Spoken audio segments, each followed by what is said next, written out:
Directorate of Criminal Investigations, DCI, is looking into the authenticity of the files Azimio La Umoja 1 Kenya released on January 18th to support claims that the opposition alliance emerged victorious in Kenya's August 9th, 2022 presidential election. Raila Odinga, who lost narrowly to President William Ruto, is banking on the alleged dossier by an IEBC insider to allege manipulation of votes in the last polls. The opposition leader has claimed that he won the elections, contrary to the results officially declared by the IEBC, asking Ruto to resign from office. Joining us now is Kenyan International Affairs Analyst Gakuna Njima Castro to give us updates on this. Good morning and thank you very much for joining us. Raila has launched an aggressive political campaign to discredit Ruto's win and has planned a series of political rallies across the country to resist the Kenya Kwanza government. What more can you tell us about this development? Thank you this morning for having me. The current development about the Kenyan political space, it has escalated, of course, with the latest or last year general elections. This started last week when Raila Odinga moved to South Africa and was coming back. There was a report alleged to have come from IEBC, that is the IEBC Whistleblower. And this is the information that has been trending, or it's in public domain, especially in social media, that Raila Odinga won election against now the President William Ruto.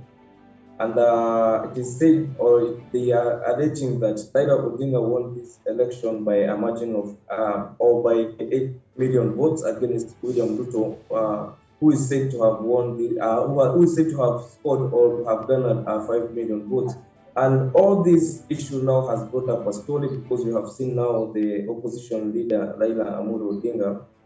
He has planned rallies, the public rallies, and Maandamano calling out President William Ruto to out of office because they are claiming that he didn't win this election fairly, and they are alleging that it is now Raila Odinga who is supposed to occupy this state house because he garnered 8 million votes. So this escalation, we have seen it, and this is the current development in the Kenyan political space. And the DCI, or the Director of Criminal Investigation, has launched a probe because he claimed that there are people, there are respondents who have claimed that the information in the public domain is not authentic, and it is, or it contains information that is, of course, they are claiming that is in the public, it is not authentic, and it is not good for the public consumption at this time because its authenticity is not tested. Neither is it fair to claim that Raila Odinga garnered the 8 million votes without clearly justifying and testifying how this election, how these votes were scored. Now, I also want us to talk about the investigations. You know, they're seeking to establish the authenticity of the dossier by Raila's IEBC whistleblower, which of course is thrusting the opposition boss into possible summons. What far-reaching effect can this have on the presidency? Because Raila is accusing, you know, the Ruto government of some level of fraud, along with the Electoral Commission. While, of course, now he is going to be investigated, for this whistleblower claims. You may also want to throw in the Wajakoya claims that his 2.8 million votes were stolen. So let's also have a conversation about that. Of course, there have been so many allegations that this election was fraudulent and a lot of manipulation were done. And in that case, now the DCI has coming now to probe the allegations and the claims. And now the issue of Wajakoya claiming that his 2 million votes were actually stolen, it is also not justifiable because Wajakoya was never even justified this issue in the Supreme Court.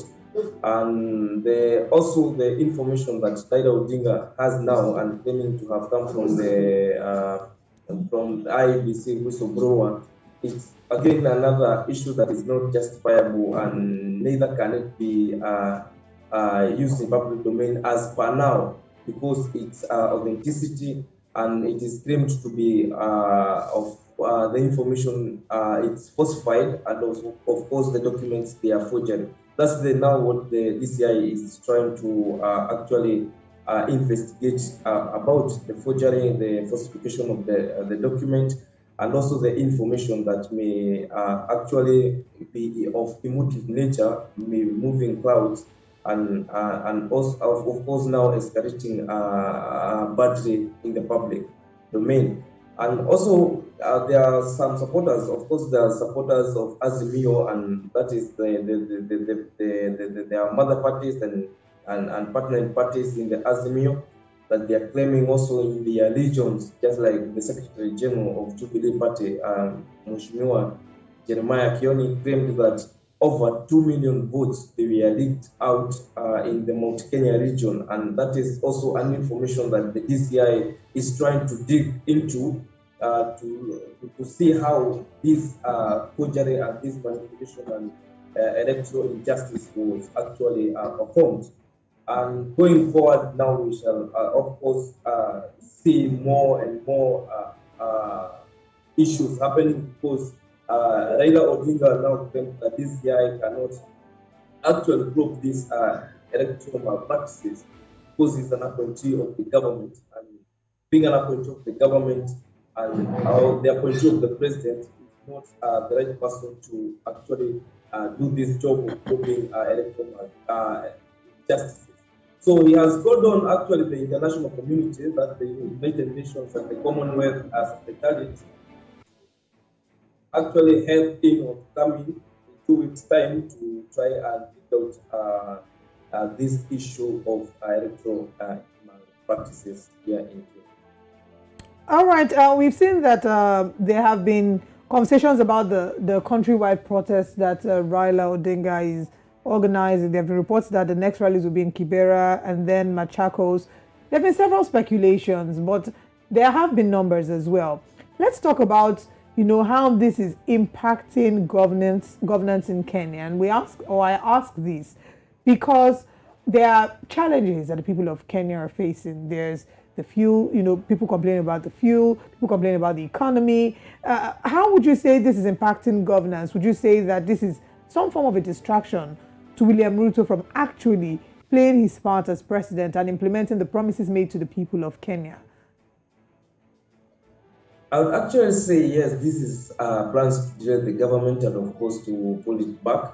Of course, they are also, the end game of it all, the manos, the rallies planned across the country.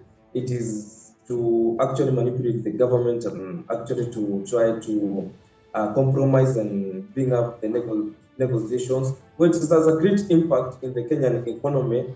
Having actually predicted that the Kenyan economy is very optimistic and will be doing good in the coming 2 years, that makes it now pull back, or it delay back the growing economy of Kenya, and the political instability will be seen, and now then the political insecurity gets in. So it's I think that Kenyans cannot wish, and actually the public they are not actually getting much enticed and on this matter, because they have just come out of the general elections, and they are actually also healing from the very harsh conditions and consequences of the COVID-19, and the economy is actually showing to grow or to come out very good in the coming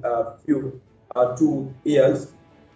And this is not what Kenyans would wish to. So the government has a plan, and I think that is what Kenyans have embraced, because even when the president visited the backyard of Raila Odinga, actually people embraced him, and of course now this is the time that people have realized that it is a working government that has structures, and William Ruto is of course conscious of running this government. and it will drive the growing of the economy, because we have now the international communities or international investors who want to come in to invest in Kenya. Of course, now they feel like Kenya is not now the right time to come in and, of course, set up manufacturing companies here or set up businesses that actually would spur economic growth in the Kenya and, of course, in the region. And this political instability may cause more harm to Kenyans than Raila Odinga think may do good to him. All right.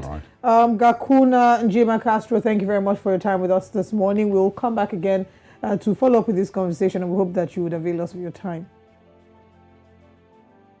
Thank you so much for having me.